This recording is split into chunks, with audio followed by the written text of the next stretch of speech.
when I got here and still now, it was really relaxed. It wasn't like you have to be anyone. It was just come in and be yourself, and I've definitely met some characters here and they are all so themselves. It was humming actually the day that I went in. It was real busy, and but it felt really warm. The first person that I seen was a receptionist, and she just made me feel welcome as soon as I walked through the door. Yeah, they're just really good at doing manaakitanga, I think. I personally say the staff are the best of the best. They engage with the youth, encourage them to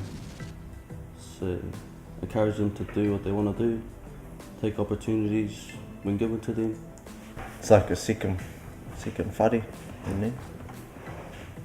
Yeah, really like it down there. You can't replace belonging. You can't replace that in young people. Once they've got it and it's positive, they always want to go back. And that's what I knew would happen in youth space, that young people would make it their own, that's my place and I'm going to come back.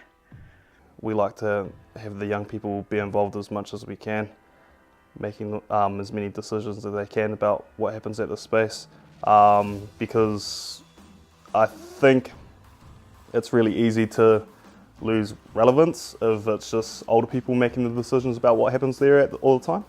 I feel like I learned to be an adult by being around the adults, and I'm not intimidated. I'm not scared to say anything. The youth-adult partnership was very much the foundation as all the preparation happened for youth space. And the two main themes of it have been around young people being involved in governance.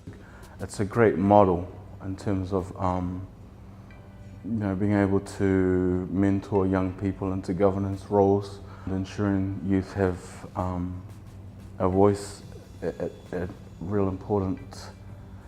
Being proud to be a young person that says, just because I'm young doesn't mean that my ideas and my voice doesn't matter. So you've got that new energy and new freshness in thinking, and young people think about things in a different way. They're using different technologies, not all the time, but they're tapped into what will work, and really good kōrero around, well, how's young people going to benefit from this? Sometimes we can get caught up in governance rhetoric all the time and sort of dance around things, but the beauty of having young people at the table is they can often just tell it how it is. We all come and be a part of the board because we know that we're investing in ourselves, we're investing in our own experience, and that's the most important thing personally.